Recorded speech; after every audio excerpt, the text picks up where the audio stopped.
Hi guys, welcome back to Arun excellent classes. जैसे कि आप सभी को पता है कि मैं आपको यहाँ पे क्लास 12 के प्रीवियस ईयर के क्वेश्चन पेपर सॉल्व करवा रहा हूँ और आज के सेशन में हम बात करने वाले वेक्टर की। तो देखते हैं वेक्टर में आज कौन सा क्वेश्चन है।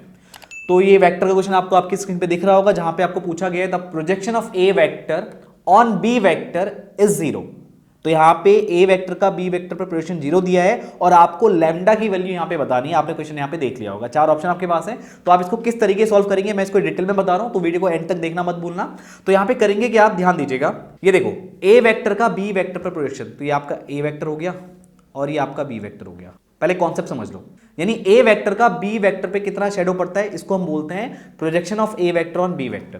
तो यहाँ पे इनके बीच में अगर एंगल थीटा बन रहा है और यहाँ पे अगर मैं एक लाइन ड्रॉ कर दूं जो कि परपेंडिकुलर हो जाएगी बी वेक्टर के, ठीक है, 90 डिग्री बन रहा है आपका।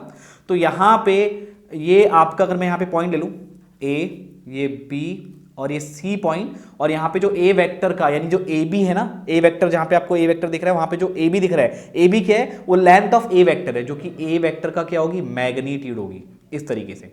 तो यहाँ पे अगर आप कॉस थीटा अप्लाई करते हैं तो कॉस थीटा कितना निकल के आएगा, ये निकल के आएगा आपका ए सी ओवर ए वेक्टर का मैग्नीट्यूड, यानी ए वेक्टर की लेंथ यानी ए बी हो गया आपका। और जो यहाँ पे हम बात कर रहे हैं, क्या हम की प्रोजेक्शन की बात कर रहे हैं, तो प्रोजेक्शन ये होता है, ये जो आप देख रहे हैं ना, ये ए सी, जिसको आप एक्स ले सकते हो। तो यहाँ पे आपका जो एक्स निकल के आएगा, यानी ए सी आपका एक्स है ओवर ए वेक्टर का magnitude is equals to cos theta.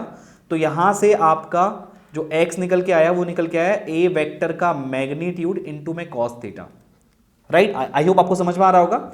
और लेकिन यहाँ पे जब हम बात करेंगे कि हमको ना जो फॉर्म चाहिए वो एक्चुअली इस फॉर्म से काम नहीं बनेगा, तो हम क्या करेंगे, इसको एक फॉर्म में कन्वर्ट करेंगे। कैसे करेंगे ध्यान से समझना। मैं इसी वाली इक्वेशन को इक्वेशन 1 बोल दो, इस वाली इक्वेशन में मैं अगर b वेक्टर के मैग्नीट्यूड से मल्टीप्लाई और डिवाइड कर दूं, ध्यान देना, यानी x इज इक्वल्स टू ये a वेक्टर का मैग्नीट्यूड इनटू में cos थीटा आपके पास है ही, इसको मैं v वेक्टर के मैग्नीट्यूड से मल्टीप्लाई कर रहा हूं, अपॉन में डिवाइड भी कर रहा हूं ताकि बैलेंस रहे।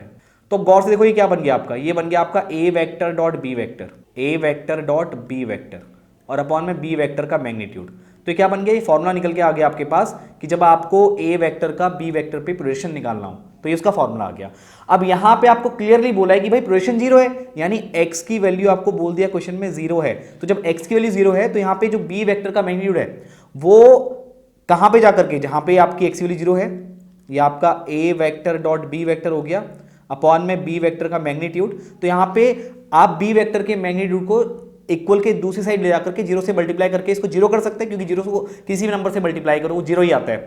तो यहां पे आपका क्या निकल के आएगा, ये आपका निकल के है यहाँ पे zero is equals to a vector dot b vector. तो बस यहां पे आप बड़े आराम से लैम्डा की वैल्यू निकाल सकते हैं। कैसे, मैं बताता हूं आपको। तो यहाँ पे आप लिख लो कि ए वेक्टर कितना है और बी वेक्टर कितना है। जैसे ए वेक्टर कितना है, ए आपका वेक्टर है यहाँ पे i cap minus 2j cap plus 3k cap, और बी वेक्टर कितना है 2i cap plus lambda k cap. तो इसको लिख लेते हैं।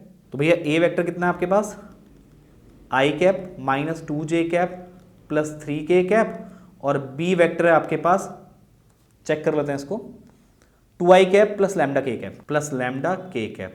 तो भैया a vector dot b vector is equals to zero होना चाहिए। तो यहाँ पे इनका डॉट प्रोडक्ट निकालेंगे तो ये भाई आई से होगा मल्टीप्लाई, आई मतलब आई कैप वाला जो कोफिशिएंट है वो इस वाले आई कैप वाले कोफिशिएंट से मल्टीप्लाई होगा। तो 1 इंटू 2 कितना आएगा 2, क्योंकि आई डॉट आई 1 हो जाएगा। फिर ये माइनस का 2 और यहाँ पे j वाला है नहीं, तो माइनस का 2 इंटू 0 और प्लस करके आपका यहाँ पे 3 और इंटू में लैम्डा इज इक्वल्स टू क्या 0। तो यहाँ पे 2 प्लस 3 लैम्डा, क्योंकि पूरा जीरो हो गया, इज इक्वल्स टू जीरो। तो यहाँ से लैम्डा की वैल्यू कितनी आएगी, माइनस की 2/3। तो माइनस की 2/3 आपका क्या है, वैल्यू है लैम्डा की, और यही क्या है आपका आंसर है। तो इसे आप अपने ऑप्शन में मैच करा सकते हैं। आई होप आपको क्लियर हो गया होगा। तो यहाँ पे ऑप्शन चेक कर लेते हैं। तो देखो ये आपका ऑप्शन कौन सा आ रहा है, ऑप्शन आपका निकल के आ रहा है यहाँ पे सी, माइनस का 2/3। तो ऐसे अगर आपको और भी वीडियोस चाहिए, अगर आप यहाँ पे क्लास 12 के बोर्ड एग्जाम की प्रिपरेशन कर रहे हैं या फिर क्लास 12 के मैथ्स की ट्यूशन लेना चाहते हैं, तो आज ही डाउनलोड कीजिए अरुण मैथ्स जी मैप फ्रॉम गूगल प्ले स्टोर। मैं मिलता हूं आपको नेक्स्ट क्लास में। आज की क्लास में इतना ही, थैंक यू।